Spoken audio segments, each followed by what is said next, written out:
Computer శిక్షణ, వాళ్ళంతా వాళ్ళుగా ఏదో జీవనోపాధి కల్పించుకొని వాళ్ళు చూసుకుంటే ఏర్పాటు చేద్దాం అనుకుంటున్నాము. ఆ పాఠశాలలోని పిల్లలతో మమేకమై చంద్రశేఖర్ చిన్న పిల్లాడిలా నవ్వుతూ వారితో ఆడుతూ జీవితాన్ని గడుపుతూ ఆనందపడిపోతుంటారు. వేసవి సెలవులు వస్తే పిల్లలు ఇంటి దగ్గర సరైన ఆహారం తింటున్నారో లేదో అని చంద్రశేఖర్ బాధపడిపోతుంటాడు. చదువు చెప్పే గురువులా మాత్రమే కాకుండా పెంచే తండ్రిలా దిగులు పడతాడు. అందుకే వారిని సెలవుల్లో కూడా చూడకుండా ఉండటం అతనికి చాలా కష్టమైన పని.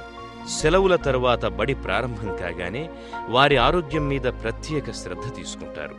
డాక్టర్లను పిలిపించి పరీక్షలు చేయించి అవసరమైన వాళ్లకు మందులు కూడా ఇప్పిస్తారు. అక్కడ చదివిన ఏ విద్యార్థి ఆ పాఠశాల వాతావరణాన్ని, ఉపాధ్యాయుల మమకారాన్ని మర్చిపోలేడు. చంద్రశేఖర్ ప్రేమ వారికి జీవితాంతం స్నేహితుడిలా తోడుంటుంది.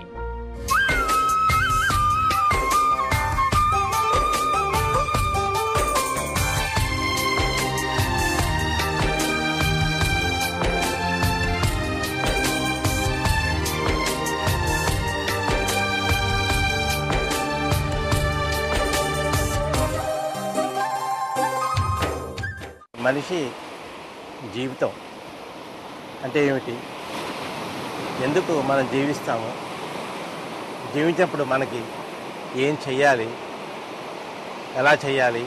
జీవితంలో అందరి జీవితాలు ఒకలాగే ఉండవు. అందుకని ఏంటంటే ఉన్నవాళ్ళు వాళ్ళ చేతనంతలో లేని వాళ్ళకి కొంచెం సహాయం చేయడం, చేయూత అందించడం, ఇలా చేసినప్పుడు మనం ఒక చక్కటి సమాజాన్ని మనకు మనంగా సృష్టించుకోగలము. ఇదంతా మన మనసులో మాట, ఎవరో మనం చెప్పక్కర్లేదు. ప్రతి వ్యక్తి కూడా ఆలోచిస్తే అందరూ కూడా ఏదో చిన్న సహాయం తోటి మానవుడికి చేయొచ్చు. అదే అసలైన జీవితం అంటే. జీవితం స్వార్థంగా కాకుండా 10 మందికి పనికొచ్చేలా చేసుకుంటే మన జీవితం ధన్యం అవుతుంది.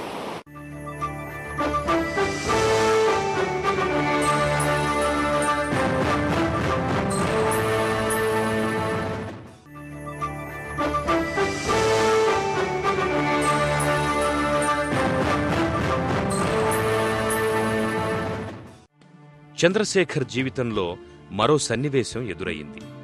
ఓ రోజు యానం వెళ్తున్న ఆయన కారు ట్రబులిచ్చి ఆగిపోయింది. అక్కడ ఓ యాచకుడు సమాజ బహిష్కృతుడై దయనీయ స్థితిలో కళ్ళు కనపడక అక్కడే మగ్గుతూ కనిపించాడు. చంద్రశేఖర్ మనసు చలించింది. వెంటనే అతణ్ణి కాకినాడ తీసుకువెళ్లి కళ్లకు ఆపరేషన్ చేయించాడు.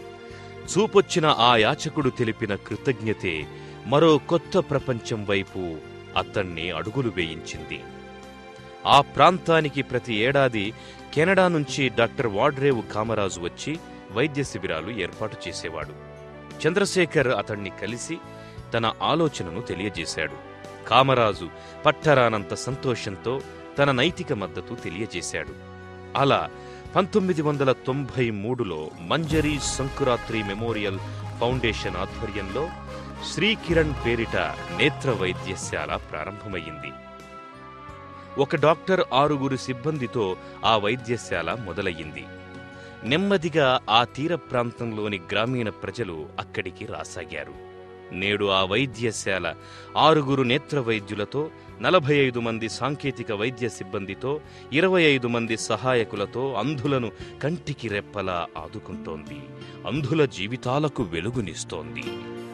Canadian international development agency, eye foundation of America లాంటి విదేశీ సంస్థలు అందించిన అత్యాధునిక పరికరాలు కలిగిన ల్యాబ్స్తో దేశంలోనే ప్రముఖ కంటి ఆసుపత్రిగా పేరు పొందుతోంది. అమెరికాలోని ఐ ఫౌండేషన్ అధ్యక్షుడు డాక్టర్ రాజుతో సహా అమెరికా, కెనడా నుండి ప్రముఖులైన డాక్టర్లు ఏడాదికి వారమో 10 రోజులు వచ్చి రోగులకు సేవ చేసి వెళ్తుంటారు. శ్రీకిరణ్లోని డాక్టర్లకు సూచనలు, సలహాలు కూడా ఇస్తుంటారు.